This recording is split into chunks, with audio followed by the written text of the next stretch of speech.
Hello, folks. Welcome back to the Crystal Star. I'm Dr. Ted. It's good to have you with us today. We're continuing on our journey of the exploration of We, the book, and stillness is our topic. At times, deliberate stillness binds us closer than any vernacular might. Silence is the movie screen upon which we view the internal workings of the universe. Excessive talking is someone loudly eating popcorn. Silence is the ice and music is the fire. When troubled, retreat to the silent, solitary sanctuary of the soul.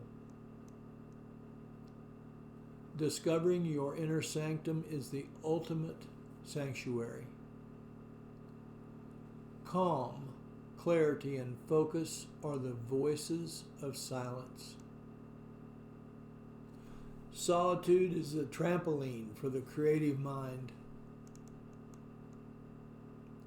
Silence is not infrequently our strongest statement. The sea quietly waves to me in the silence of the screeching seagulls. From the quiet solitude of my soul spring forth creative ideas and sentiments like baby rabbits from a hayfield.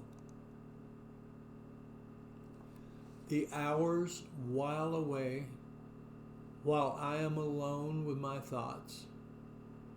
That is mostly a good thing. I took a quiet walk today only to discover both were good for me. And now, stress. Stress isn't what happens to us, but rather our resistance to what is. When we get, it ain't heavy if you don't lift it, violence will end in the world.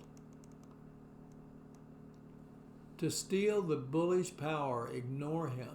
Walk away smiling, thinking, I'm Tommy Jones and you're not. Emotional stature can be measured by the size of the event that is upsetting to this steward of consciousness. Masters even enjoy the detour. Bad luck is good luck when it saves you from worse luck. Orderly isn't better than messy, it's just less stressful once you get it down. As the pearl is created by sand irritating the oyster, we each become the pearl from the irritations we endure. Depression is that dip we must traverse to get from one garden to another. Antidote for anxiety, surrender. Although time stands still for no one, it is well to slow down once in a while, and at other times, give it hell to catch up. Finding the opportunity in the difficulty automatically and instantly removes the stress. Stress isn't what happens to us, but rather our inadequate or inappropriate response to stimulus. Our emotional reaction to stimulus is always chosen. Always. To live stress-free, learn to re-choose. The mountains you are carrying are less stressful if you just climb them. Great difficulties can be seen as joyful if we but accept responsibility for having created them and our reaction to them. However, creating is not the same as choosing it. We may draw it into our experience without conscious choice. The best way I know to avoid stress is to make yourself accountable for it. May I find the peace to move past my need to impress others. as I find that to be a win-lose game. And now a topic we all enjoy, success. What if success was simply a mathematical measurement? The percentage of the people who you wanted to love you who do. Making all the little incongruities in your life turn out well creates success. Willingness to look foolish is the bridge to success. Success is making the family dinner table more about the family than about the dinner. This space is for you. Make up one that you like and think about it right here.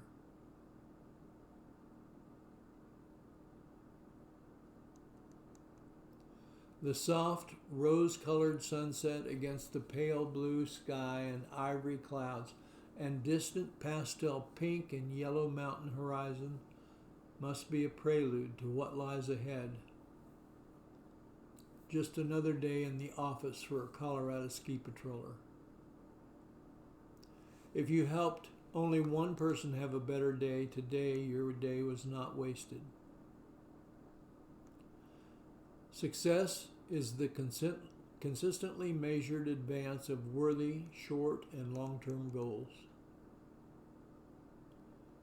Consider your next 5 steps to success.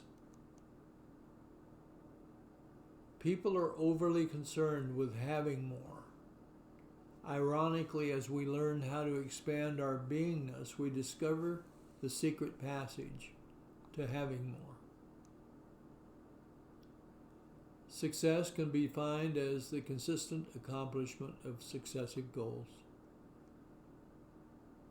Winning is not determined by a scoreboard. Did you do your best? The journey to success is best lit by the torch of love. You have traded each of your days for what you accomplished that day. Good trade? When stress short-circuits your mechanism, just unplug for a few minutes. Relax, enjoy, and then hit reset. Success is allowing the beauty of who you are to collide with the love of what you do. Success depends on the series of wills, nots, and todays. I will not be defeated today. I will not be defeated today. I will not be defeated today. I will not. Success is making one's life big and strong enough that time and distance cannot minimize it. I spent 76 years looking for you. Not a minute was wasted. Success is often disguised by the absence of thought about success. The greatest barrier to our success may just be the failure to realize we drew it to us so that we could overcome it. Success is wanting what you create. Happiness is enjoying what you want and what you create. And now the wonderful topic of teachers. Teachers instill great values not only by what they say, but equally by who they are. The real masters of chaos and absurdity are second-grade teachers. If we had put as much emphasis on love as we did on reading, writing, and arithmetic, we would have solved the problem of the world condition. Writers, words, painters, paint, sculptors, clay, musicians, music, teachers, the human mind. Why do we pay our most important artists, our teachers, so very little? They sculpt minds and spirits of the future. Education is about advancement and diffusion of knowledge. That is why it is so liberating. If in education, diffusion is movement of thought from an area of higher concentration to an area of lower concentration. In biology, if a molecule diffuses across a semi-permeable membrane, that's called osmosis. Wonder what they call osmosis of thought into the brain. If you do not fulfill your uniqueness, the world suffers. Any life is worthwhile that has helped even one child discover his or her own magnificence. Yesterday's vice president is only history, but a student's favorite teacher, coach, or mentor lives forever with that student. Without virtue, education is merely the act of filling a vessel. With it, education is the kindling of a fire. Your child's future is, to a large degree, based on how good a job you did in creating a visionary. The future depends on how effectively we teach peace to our children today.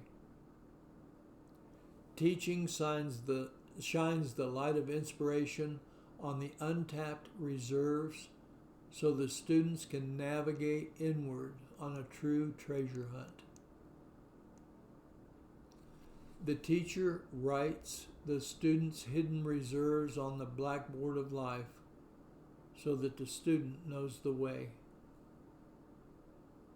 Maybe it would be a good idea to bring character building back to our schools. If you or your kids are offended, I'm sorry, but that may mean I'm probably correct. Teaching science without teaching life is an exercise in the direction of destruction. Teaching children what to do without teaching them who and what to be is an exercise in futility. And now, the great topic of trees. I never heard a tree complain except during a forest fire. A walk up a forest-laden mountain can enhance the life of someone not even looking for a solution. Connected, the raging fires in the forest light painful fires in our hearts as we in the trees cry. An appointment with a beautiful tree is time well spent in the direction of mental health. I gave up trying to save the world. I planted a tree. Your soul will speak to you through the pines if you but give it a chance. The sunrise is never more lovely than when filtered through an aspen forest. No song is more lovely than the soft touch of an aspen leaf, pendulously drifting gently over the leaf-laden forest floor. We do not need to speak for the forest. If you are still enough, long enough, the soft breeze through the pines will speak volumes. The news of the forest is much more enjoyable and positive than that of civilization. It is ego that causes men to be disconnected when trees are not. Nothing lights up the soul like the sun flashing brilliantly through the rich golden aspen trees in mid-September. The sound of silence might best be experienced sitting in the forest at the base of a large ponderosa pine. Osmosis, the movement of the forest's molecules into me, a semi-permeable membrane. I dreamt that I had touched the face of greatness and awakened with my hand resting on the trunk of a giant sequoia. Aspen leaves reflect the sunlight magnificently, as they are Mother Nature's cathedral-stained glass windows. The finest suits in the best department stores pale in comparison to the fabric of the forest. I prefer naked Christmas trees in the forest to well-dressed trees in a living room.